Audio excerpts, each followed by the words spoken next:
Então, muito boa tarde. Conforme tem sido anunciado, nós falámos que iríamos começar hoje uma série de chamados Coffee Talks, e temos uma colega convidada, e a iniciativa, estes eventos são iniciativa do Núcleo de Estudos em Psicologia da Religião e Espiritualidade, que nós estamos a procurar desenvolver em Portugal, com pessoas de várias, ligadas à psicologia, naturalmente, mas também ligadas à ciência das religiões, noutros casos, que estamos a procurar desenvolver em Portugal, uma vez que a psicologia da religião e espiritualidade, esta área específica não está muito desenvolvida, nem é muito alvo de atenção, ou quase nada, na academia.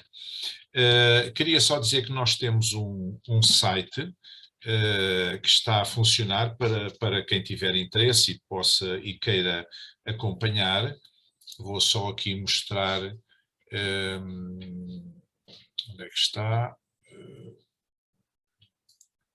Bom, vou mostrar aqui o endereço apenas, portanto é este que estão a ver, NEPRE, Universidade Lusófona, UEL, WordPress, e temos também uma página, um grupo fechado no Facebook, portanto quem estiver interessado pode nos contactar, que tenha interesse nestas áreas, para integrar este grupo, que é um grupo fechado. Também isto vem na sequência um pouco de algumas conferências de Psicologia da Religião e Espiritualidade que nós temos promovido, já promovemos duas, e estamos a procurar planear e organizar a próxima conferência, que deverá ser no final deste ano ou no próximo ano, justamente para estimular as pessoas que trabalham nestas áreas a interessarem-se e também a trazermos outras pessoas de outros lugares, até de outros países, que possam falar sobre estas matérias. E pronto, e a partir daqui eu vou então passar a palavra à professora Clara Margácia, que vai então depois apresentar a professora e falar mais alguma coisa sobre esta iniciativa. Faz favor. Olá, boa tarde, antes de mais. Então, como dizia o professor José Bricelino, esta ideia dos Coffee Talks é, como esse título indica, uma conversa informal e atendendo àquilo que vamos vivendo nos dias de hoje, sobre temas importantes e que nos preocupam a todos os dias, mas desta vez analisados por uma lente académica. No caso desta primeira sessão, pela professora Ângela da Costa Maia, que é doutorada em Psicologia Clínica e agregada em Psicologia Aplicada pela Universidade do Minho, onde é docente no Departamento de Psicologia Aplicada, é diretora adjunta do Colégio Doutoral da mesma universidade, é também coordenadora do Laboratório em Vítimas, Ofensores e Sistema de Justiça do Centro de Investigação em Psicologia da Universidade do Minho e coordenadora da Consulta de Trauma. Tem também colaborado e é coordenadora de vários projetos de investigação na área do trauma, nomeadamente trauma de guerra, associada à participação na guerra colonial. É autora ou coautora de dezenas de publicações sobre estas temáticas, integra também a Comissão Científica do Centro de Recursos do Stress, em contexto militar do Ministério da Defesa, e coordenou vários projetos com financiamento da Administração Regional de Saúde do Norte, do Ministério da Administração Interna e do Ministério da Justiça. A professora Ângela vai-nos trazer uma comunicação intitulada Viver com ameaças e manter a saúde mental depois da pandemia, a guerra e a vida de todos os dias. Professora, passo-lhe a palavra agora. Tem o tempo que achar conveniente. Muito obrigada. Muito obrigado pelo convite, mas principalmente muito obrigado pela iniciativa. De facto, parar e refletir sobre os tempos que vivemos é central. E tentar contribuir para dar algum sentido e integrar na nossa vida as experiências que temos vivido e que não são aquilo que nós tínhamos previsto, nem obviamente não são as desejáveis, mas são com elas que nós temos de viver. Portanto, eu aceitei desde logo e com muito gosto, devido a trabalhar na área do trauma, tenho sido sucessivamente convidada para diferentes iniciativas, até muitas vezes estudantes, e a todos digo que sim e tento encaixar na minha agenda o mais rapidamente possível, porque penso que também tem a ver com alguma dimensão, obrigação ética que é se nós estudamos e até, como foi referido, temos financiamento para ir estudando estas áreas, também temos a obrigação de ir devolvendo à sociedade, à comunidade, às pessoas, aquilo que vai sendo o nosso conhecimento, também as nossas dúvidas e as nossas reflexões, raramente as nossas certezas, mas que nos podem ajudar a lidar com, enfim, com o Covid, a guerra e a vida de todos os dias, como eu tentei colocar no título. Eu tenho uma brevíssima apresentação. Eu estava para não fazer, mas nos últimos minutos lá fiz, e nos últimos minutos quer dizer que fiz mesmo nos últimos 10 minutos, e portanto, se me dão autorização, eu vou compartilhar a tela, está bem? Com certeza. Sim. Pronto. Então, é assim. Então cá estamos nós, sobre esta coisa que é viver com ameaça e manter a saúde mental. É possível? Não é possível? Considerando esta sequência, não é, que é depois da pandemia e a guerra e a vida de todos os dias, porque a vida continua a acontecer nas nossas vidas académicas, nas nossas vidas privadas, e temos de continuar a viver e a cuidar de nós, e eu acho que essa é a minha última mensagem, de modo a mantermos a nossa saúde mental. Então, eu queria começar por lembrar que, de facto, eu trabalho na área de trauma, temos falado muito de trauma e com a guerra e com o Covid isso aumentou, mas eu queria começar por dizer que é quando nos acontece uma desgraça qualquer, não quer dizer que nós vamos ficar perturbados para sempre.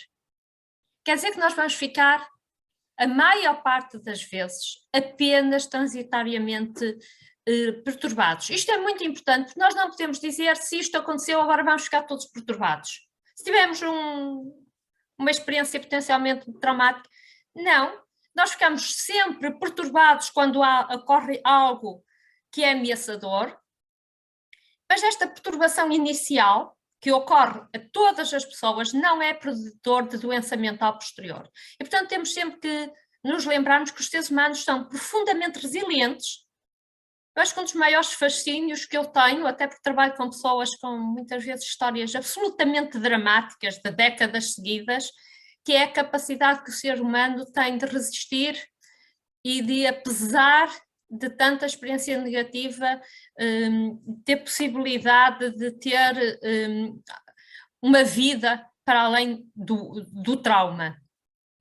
Mas, de facto, quando se começa a instalar um mal-estar significativo e ao fim de mais ou menos um mês as pessoas continuam mal, isto é um preditor.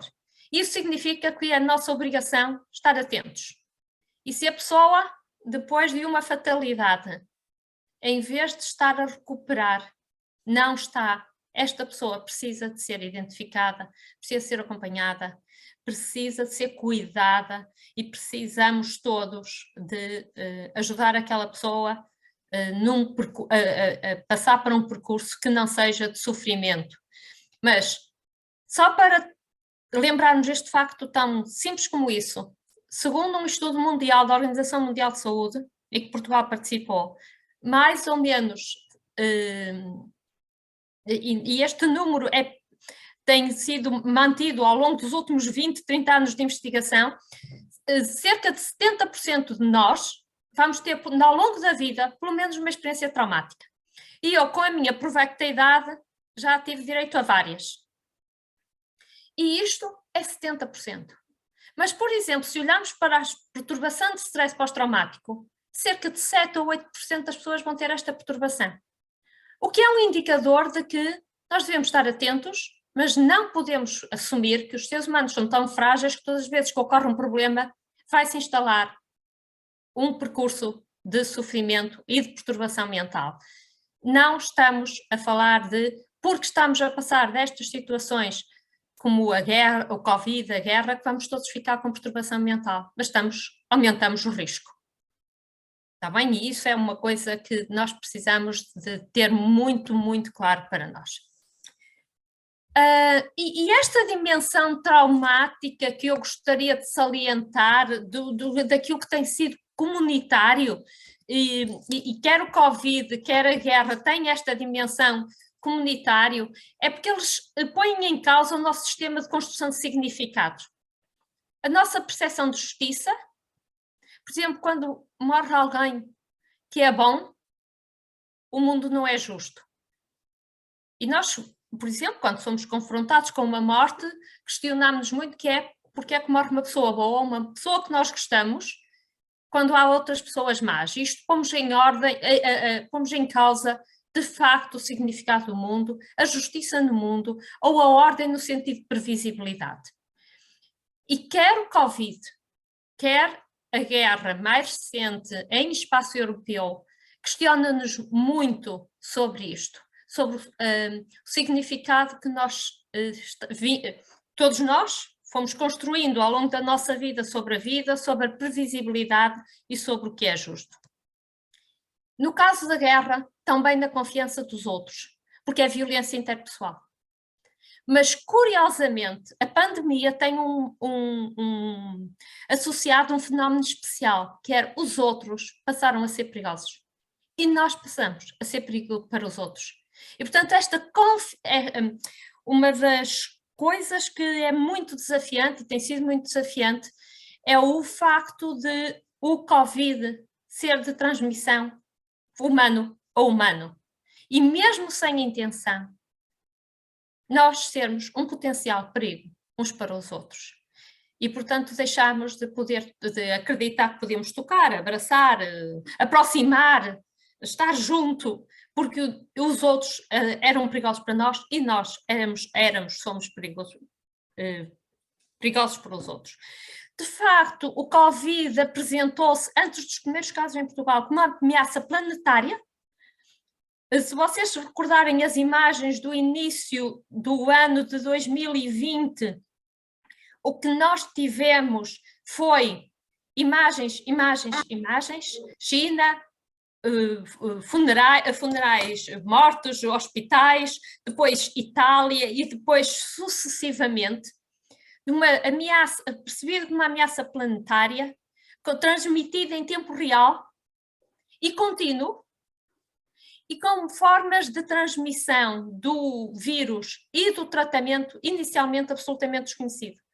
E mesmo quando foram desenvolvidas vacinas, muito tempo depois, uma eternidade depois, a desconfiança em relação às próprias vacinas e à medicação mais eficaz e aos melhores procedimentos, etc, etc. E, portanto, de facto, nós fomos desafiados com algo que nós não estávamos à espera e que, obviamente, as nossas gerações atuais desconheciam.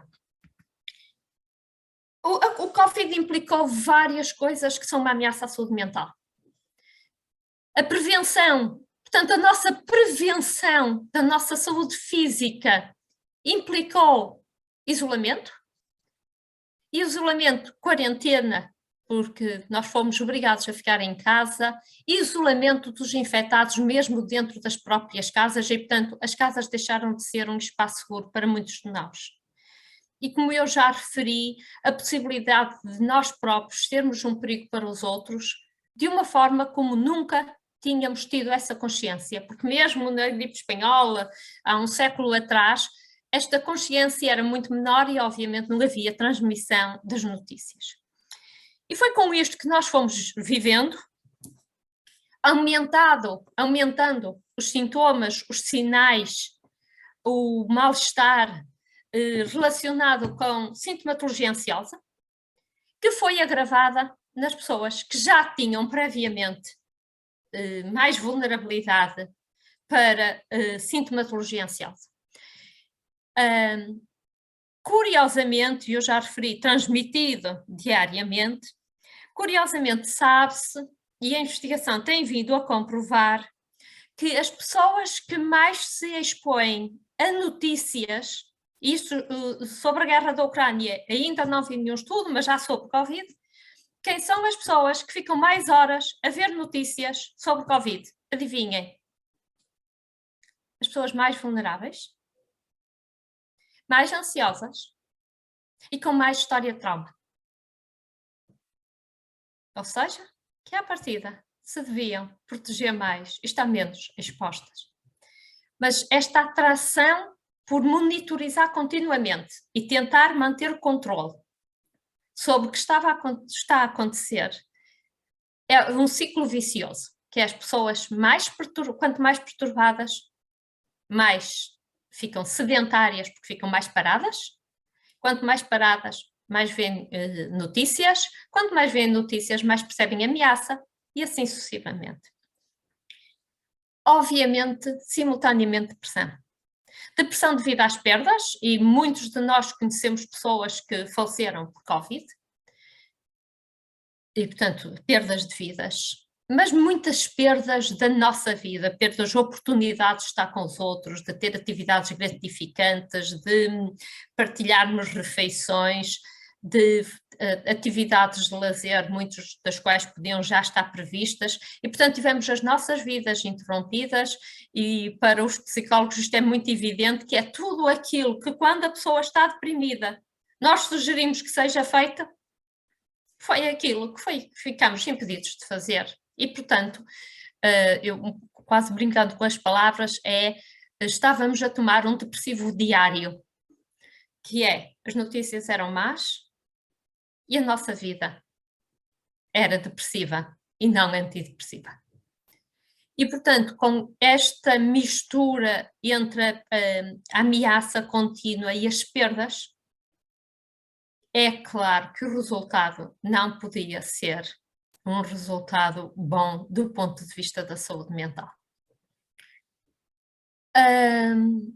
Preocupa-me muito os jovens. E os jovens que perderam a oportunidade, por exemplo, início da adolescência, durante a adolescência, início da idade adulta, que entraram nas universidades, que são mais jovens e que perderam a oportunidade de uma vida normal. E que desta forma ficaram comprometidas muitas tarefas de desenvolvimento, de autoconhecimento na relação com os outros, de heteroconhecimento, de explorar relações afetivas, relações de intimidade, e para substituir isto tudo, temos os ecrãs, que por um lado diminuem o isolamento, evidentemente tem isso de bom, mas não são pessoas, são imagens, não têm corpo físico, não têm cheiro, não têm movimento físico. Nós não estamos a processar os dados corporais, não estamos a tocar, não estamos a abraçar, e estamos numa relação abstrata, muito mais fantasiada, muito menos concreta, e, portanto, estamos a fazer tarefas de desenvolvimento diferentes do esperado. Por outro lado, muitos jovens sabiam que quanto mais arriscassem, mais podiam levar os Covids para casa. Para os pais, para os avós, para os tios-avós, para os tios, para outras pessoas mais vulneráveis. E, portanto, esta necessidade de continuar a ter uma vida e a explorar, e a culpa por eventual responsabilidade, e eu nem quero pensar o que foi para muitas pessoas saberem que foram responsáveis por levar um Covid para casa que matou um familiar. E isto aconteceu muitas vezes. E portanto, estávamos nisto, ainda estamos nisto, com claras implicações para o nosso bem-estar, para a nossa saúde mental. E quando estávamos quase a pensar que estávamos quase libertos, houve pessoas, senhores, eventualmente um senhor, que decidiu invadir um país. Mais uma vez, transmissão direta. Mais uma vez, 24 sobre 24 horas. Com a especificidade de ameaça, é agora por maldade humana. É violência interpessoal. é da responsabilidade de relações humanas, é a violência de umas pessoas contra outras. Para além disso, e no caso da Ucrânia, não é uma guerra que ocorreu, é uma guerra que está a ocorrer, não é um acontecimento passado e que parece não ter fim e que se teme que seja muito longa. E isto desafia-nos a pensar sobre o quanto é que é suportável lidar com isto. E, mais uma vez, nós já sabemos quem é que está a ser mais exposto a estas imagens. Quem é mais ansioso, quem estava mais perturbado por causa do Covid e quem tem características mais ansiosas e humor mais deprimido. E são essas pessoas que, e eu depois vou falar de 2 grupos vulneráveis que me preocupam particularmente, mas isto é outro tipo de ameaça. É uma ameaça que é muito próxima de nós, como eu costumo dizer, são primos muito próximos. É na Europa, é um país o país invadido tem dimensões culturais e geográficas que permitem a identificação com as vítimas. Portugal e muitos países estão a acolher vítimas, portanto, que nos entram no país, entram-nos nas televisões, nas notícias no país e que nos promovem esta identificação porque são pessoas muito parecidas mesmo fisicamente connosco. E mais uma vez, põe em causa a nossa construção do mundo como previsível, como justo e como seguro. E agora relembro, por violência interpessoal, por maldade, pela ação de seres humanos contra seres humanos. Eu gosto muito desta imagem que é o meu desejo de estar bem informada, está em confronto com o meu desejo de me manter saudável. E é mesmo isto, que é o que é que nós vamos escolher. Eu escolhi, desde cedo, muito claramente, manter-me saudável. E o que significa que não vejo notícias, vi pouquíssimas imagens em televisão até hoje, vejo jornais online 2 vezes por dia e ouço muitos podcasts de discussão política, de análise do que está a acontecer, etc, etc. Ouço enquanto faço tarefas domésticas, porque assim mantenho-me informada, mas estou ativa, não estou passiva. Repare, eu disse enquanto faço tarefas domésticas, ou seja, enquanto faço coisas. E eu sei que faço isto intencionalmente. E quem é que, então, está mais submisso a ver este tipo de notícias? Já falámos das pessoas que estão mais ansiosas, das pessoas que estão em mais humor deprimido, mais deprimidas, e lembro os idosos e o sedentarismo dos idosos, não é? Muitos idosos fechados em casa, fazem muito pouca atividade física e que ligam as televisões naqueles canais que nós até imaginávamos que são e que veem desgraça atrás da desgraça. E reparem, se eu vir notícias e decidir, pronto, vou ser voluntária, vou trabalhar, vou ver como é que posso, vou dar roupa, vou dar comida, vou dar dinheiro, vou oferecer-me para falar sobre a guerra em todos os contextos que me convidarem, ou seja lá o que for, vou tentar fazer um programa psicológico de intervenção em refugiados, seja lá o que for, eu estou a fazer alguma coisa. Porque se nós estamos apenas a observar sofrimento acerca do sofrimento de outras pessoas, absolutamente paralisante e que nos transmite uma sensação de desânimo, powerlessness, que é não ter poder nenhum para mudar nada no mundo. E isto é das coisas mais tristes que um ser humano pode ter, que é assistir impotente aos efeitos da destruição por ação humana. Mais uma vez, por ação humana. As crianças, porque há muitas imagens que são de facto muito perturbadoras, e há muitas crianças em sofrimento, e há crianças a verem outras crianças, e portanto, é preciso explicar-lhes o que é a guerra e é preciso limitar o acesso delas a estas imagens e deixá-las ver sem explicar que está a passar de uma forma serena é apenas perturbador e é bom para criar organizações ansiosas sobre ameaças e depois as crianças estão a pensar então se os meus pais estão assim aflitos ou estão a chorar, não sei o quê, então a guerra é aqui, vai ser aqui e eu próprio estou inseguro. E portanto aquilo que eu referi, as pessoas previamente vulneráveis. Em suma, temos isto e temos as nossas vidinhas de todos os dias. E as nossas vidas, eu disse já, ao longo da vida temos cerca de 70% das pessoas têm pelo menos uma exposição traumática. E portanto, nós temos a exposição a trauma e eu não sei quem é que está a assistir ou vai assistir, mas por exemplo, lembro que entre os jovens de idade universitária, os acidentes é a primeira causa de morte.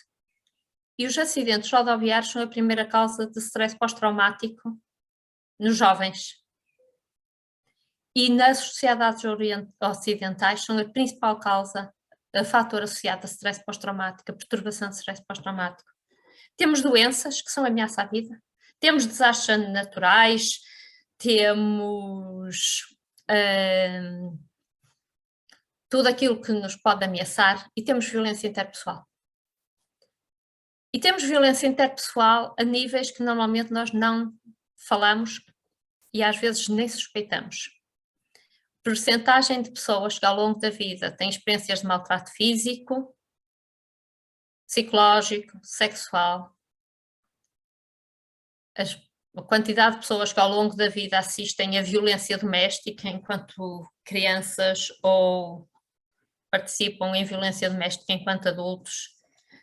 As relações abusivas, de bullying entre pares, nomeadamente na universidade, e obviamente, neste momento já estão a pensar naquela palavra que eu vou dizer a seguir, que é assédio, e relações abusivas em contexto universitário que têm sido alvo de atenção das notícias e que nós sabemos que neste momento fala-se de uma faculdade, de uma universidade, e eu sei que se vai falar de todas as faculdades, de todas as universidades, porque eu trabalho nesta área.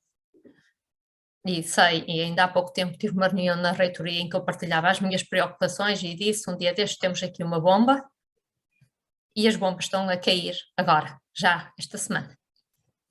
Não me surpreende absolutamente nada, mas ninguém falava, por medo.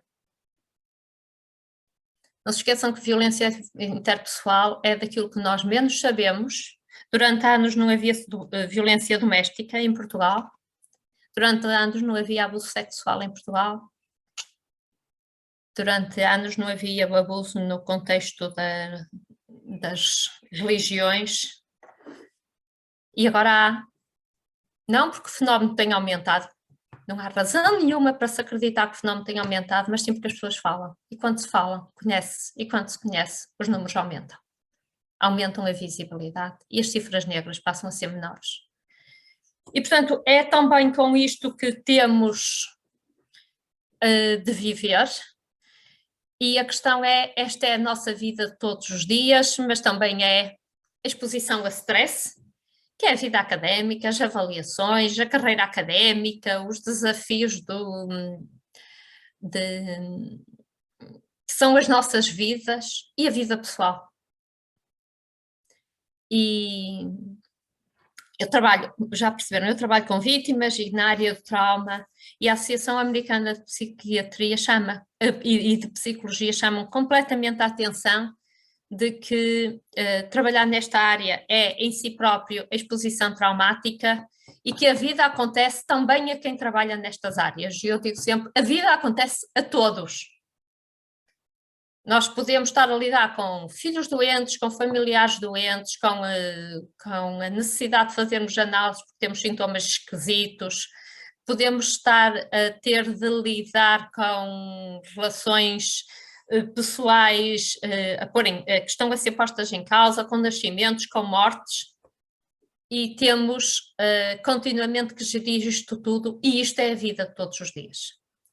Mas estou a olhar para o relógio, já devia estar calada, e até parece que a vida é só isto. Covid, guerra e exposição a stress. E não, a vida não é isto.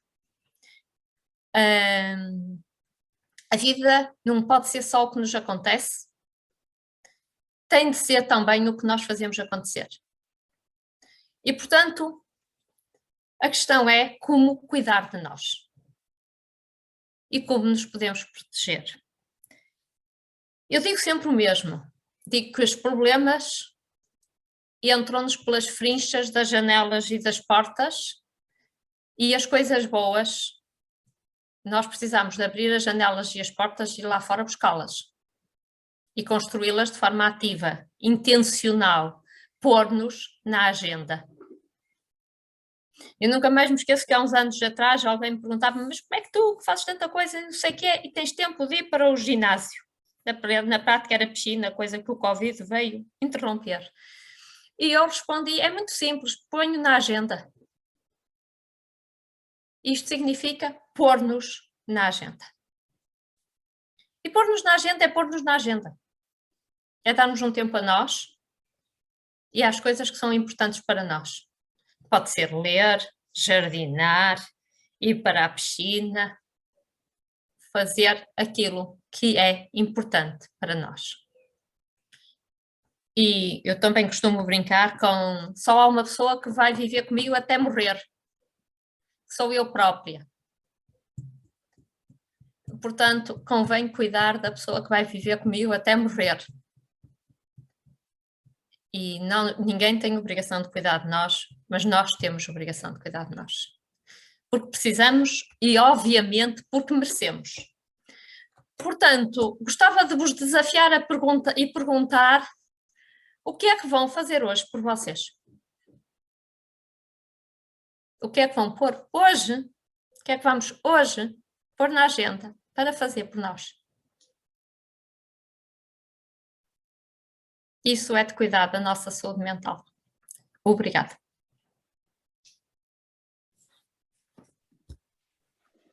Muito obrigada, professora, pela apresentação que nos trouxe. E não sei se há questões, não estou a acompanhar. Temos mais uma espectadora aqui connosco no Zoom, que faz parte do nosso grupo do Facebook. Uhum. E eu, se me permitem, eu começo por colocar uma questão, que é a seguinte: o Covid, de facto, esteve muito próximo de nós, não é? Ou porque tivemos, ou porque os familiares tiveram, ou amigos, conhecidos, o vizinho, enfim. Mas a guerra, por mais que seja na Europa, está um bocadinho mais longe, e guerras sempre houve. E nós sabemos que esta guerra está a ser tratada de maneira diferente da guerra da Síria, ou as guerrilhas que acontecem em Moçambique todos os dias e ninguém fala. E também é uma colónia portuguesa, ex-colónia. Eu gostaria de perguntar, o que é que diferencia? E se, por outro lado, perdão, atendendo à sua experiência prática de psicologia, de psicóloga, se já lhe chegou algum caso especificamente relacionado com a guerra? Quais os sintomas, como tratar, como intervir? Porque quando nós sabemos que é, por exemplo, uma sintomatologia depressiva do luto, nós sabemos que existem técnicas direcionadas para o luto. Como tratar a ansiedade de uma pessoa que é só, com muitas aspas, bombardeada na televisão com as imagens da guerra, por exemplo? Muito interessante, que é, bom, primeiro eu disse que os ucranianos são primos muito próximos. Sim, claro. Nós temos os primos muito longínquos, lá longe, que têm cores diferentes, culturas diferentes, religiões diferentes, formas de vidas diferentes e que nós queremos saber pouco. Mas começa uma guerra na Europa, Claro. e nós temos a ideia que a Europa é segura, que a Europa é civilizada e segura. E obviamente eu já sei que existe guerra em muitos lugares. Em África há zonas neste momento absolutamente tenebrosas. Mas eu nunca imaginei assistir ao arrasar de um país da Europa. Uhum. Não é? Porque eu acho que ingênuos que somos, achávamos que ninguém iria fazer isso na Europa. Ou pelo menos eu acho que sou ingênua, ou fui ingênua. E vemos pessoas de facto que são muito parecidas connosco. E esses processos de identificação, e depois é assim, os sírios vêm, sim, vêm alguns, depois e não sei o quê. Mas os ucranianos estão aos milhões a sair e a entrar por todas as fronteiras da Europa, não é? E, portanto, também vêm ter connosco. Além disso, Portugal tem esta especificidade, que já tinha uma comunidade muito grande. Uhum. Bom, eu só atendo pessoas com história de trauma, assim, miserável, como eu digo, miserável. Eu faço supervisão em muitos casos. E eu não tenho os meus colegas que trabalham com ansiedade, é que as pessoas que têm perturbação de ansiedade generalizada, que agora é a guerra, não é a guerra que está ocorrendo naqueles países. Não se esqueçam que há uma ameaça nuclear. E se houver um ataque nuclear, estão estimados, acho que é 32 milhões de mortos. Eu não acho que vão morrer, mas as pessoas com ansiedade generalizada têm dúvidas se não vão morrer. E depois, porquê? Porque o nuclear, o químico, a guerra química, etc., é uma ameaça muito difusa, não é? Não é uma bomba que cai naquela casa. É algo que está no ar. É um bocado como a Covid, não é? Que a fronteira do impacto é muito menos delimitada. E, portanto, por isso é que é mesmo muito importante que as pessoas não fiquem a ruminar sobre isto, porque ruminar não muda a vida de ninguém. Nem a nossa, quer dizer, a nossa muda para pior. Para pior. Não é? Portanto, eu não alimento conversa com a guerra sobre ninguém. Ou é uma guerra, ou é uma conversa sobre como podemos ajudar, ou contribuir de algum modo, ou é uma conversa para compreender este fenómeno como um fenómeno político e humano, etc., ou pela desgraça humana, não. Eu, pela desgraça humana, o que fiz foi logo dizer sou disponível, se for preciso, com refugiados, com técnicos que trabalham com refugiados, com instituições, com não sei o quê. Se entenderem que eu posso ser útil, eu posso ser útil. Eu estou voluntária. Porque senão é mesmo que é assim, sim, há muito sofrimento no mundo. E não é egoísmo, é autoproteção. Porque se nós elaborarmos o sofrimento de todos os seres humanos do mundo, nós vamos ficar apenas desumanizados. Não vamos querer viver. Eu queria só alertar que nós temos mesmo de nos proteger. Vocês não sei se conhecem um fenómeno que é um bocadinho contra a natura pensar nele, que, por exemplo, as pessoas que participaram em ações humanitárias, por exemplo, em crimes como Ruanda, etc., houve imensos que se suicidaram.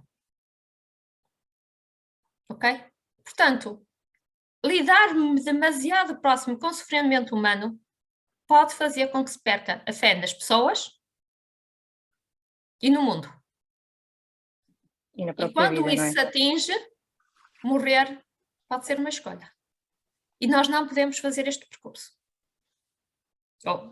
Ou seja, precisamos de pensar nisto, que pode ser estranho, que é como é que uma pessoa que está na AMI, que não sei o quê, que está não sei quantos meses a fazer bem no mundo e a seguir suicida-se. Mas sim, isto acontece. E acontece por desânimo em relação ao mundo.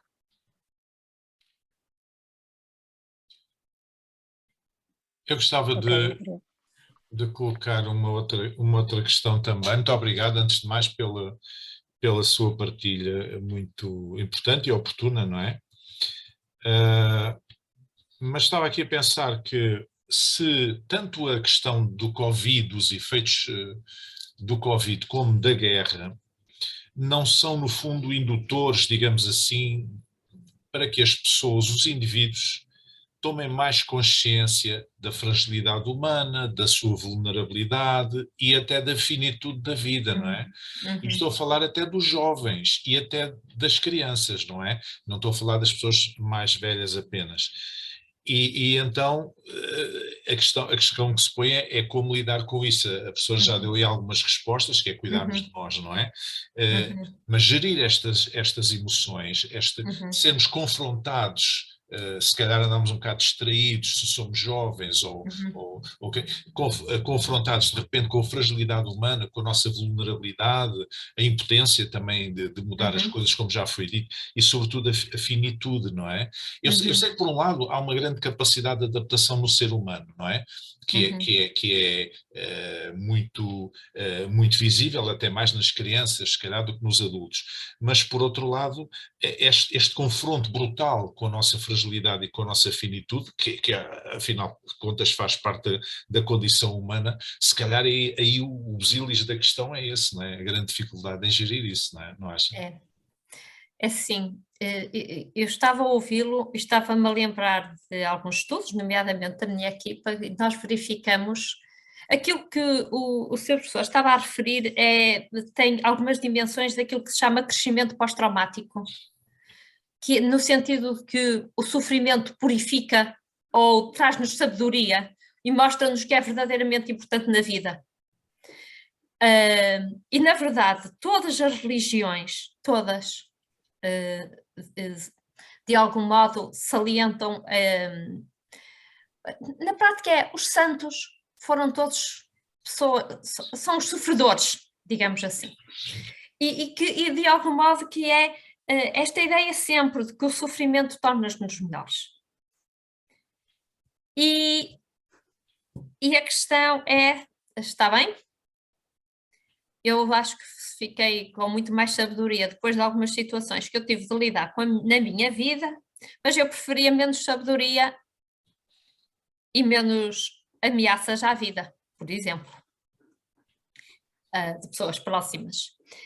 E então, na nossa equipa, eu estabeleci como objetivo perceber qual era a relação entre esta tal, encontrar um sentido novo para a vida e os sintomas de psicopatologia. Porque os meus estudantes, que provavelmente são mais ingênuos do que eu, diziam que há as pessoas que ficam perturbadas e outras que crescem e que encontram um novo sentido para a vida. E eu dizia, é preciso sofrer muito para encontrar um novo sentido para a vida e, portanto, o sofrimento e o crescimento não são incompatíveis. E o que nós verificamos, foi publicado, acho que foi o ano passado, eu acho que foi no European Journal of Traumatology, bem, não interessa, foi que que o crescimento e os sintomas de stress pós-traumático têm uma correlação enorme e predizem-se mutuamente. O que significa que, eu lembro quando apresentei isto num congresso europeu de stress pós-traumático, perguntaram-me que significado é que eu dava àqueles dados. Eu disse que as coisas mudam-nos, o trauma muda-nos. E pode-nos mudar simultaneamente no sentido positivo, porque nos obriga a refletir e a dar um sentido para a vida. Mas isso não exclui a possibilidade de ficarmos com mais sintomas, com mais sofrimento, com mais feridas. E, portanto, pode acontecer estas duas coisas. É claro que é melhor algum crescimento e algum sofrimento do que apenas sofrimento. Mas eu compreendo, eu vou até partilhar aqui, que é quando eu vejo algumas pessoas assim com muitas certezas sobre a vida e muito moralizadoras e cheias de mesmo certezas muito rígidas sobre como é que se é na vida ou como é que se deve ser. Às vezes digo, se tivesse passado por algumas situações, provavelmente terias mais dúvidas, terias tido oportunidade de refletir. Pronto. E neste sentido, não é? Há situações que nos obrigam a pensar qual é o significado para a vida e que vida é que nós queremos ter. Eu estava-me a lembrar do Viktor Frankl, não é? Que é um caso específico que o sofrimento dele, enfim, nos campos de concentração nazis, levou-o depois a desenvolver a logoterapia, que é uma terapia de sentido, digamos assim. Mas eu não estou a defender o sofrimento, aqui a elogiar o sofrimento, de maneira nenhuma. Olhem, sabem que eu antes de fazer investigação sobre o crescimento pós-traumático, eu procurava muito mais ajudar as pessoas a encontrar o sentido para a vida. Sabem o que é que eu mudei como terapeuta?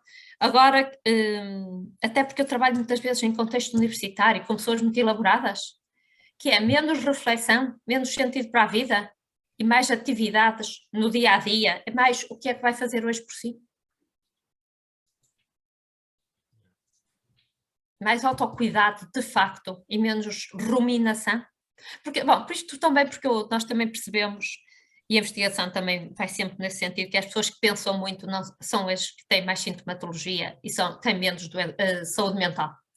E, portanto, às vezes eu digo, olha, porque eu estive a pensar, e eu digo, olha, a mim pagam para pensar, eu sou académica. Ao senhor, à senhora, ninguém lhe paga para pensar, pois não? Então, pare de pensar e vamos lá. Vamos lá planear o seu fim de semana, vamos lá planear a sua vida. E é um bocadinho com humor, mas se recentrar no que é importante, com quem é que vai estar? O que é que vai fazer por si? Dizem que os ignorantes são mais felizes, não é? Porque ruminam menos. Exatamente. E fazem mais coisas. Nesse sentido, têm mais sabedoria. É que eu não tenho dúvida nenhuma que nesse sentido tem mais sabedoria. Não é? Eu lembro-me de um investigador americano dizer que uma vez estava a lidar com uma mãe, não muito elaborada, que tinha um filho tinha falecido, e ele perguntou-lhe o que vai fazer a seguir, e ela disse, tratar dos outros meus filhos. Tenho filhos para tratar. E ele achou aquilo de uma enorme sabedoria. Que é, pois, não é? Perdeu um, mas não perdeu os outros. Tinha vida a que se agarrar. O que eu vou fazer a seguir é tratar dos outros meus filhos, cuidar dos outros meus filhos.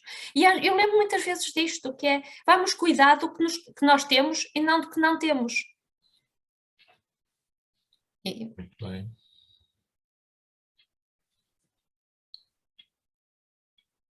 Muito obrigado. Não sei. Desligou o microfone, professor. Estava a dizer, talvez a Clara queira terminar, se não há mais questões. Sim, ia-lhe perguntar se não haveria no Facebook, porque não estou a acompanhar. Não, questões não há. Aqui uma série de pessoas estão a acompanhar, mas não há propriamente questões. A doutora Daniela, que nos está a acompanhar, é médica psiquiatra, portanto também deve ter uma grande experiência destas coisas, de tratar pessoas, mas eu creio que se não há mais questões, resta-nos agradecer e terminar, não é? Sim, se a doutora Daniela não quiser colocar nenhuma questão à professora Ângela, creio que sim, que poderíamos terminar. E reitero o meu agradecimento e a prontidão, que tinha até sugerido uma data ainda mais breve, nós é que não tínhamos agenda.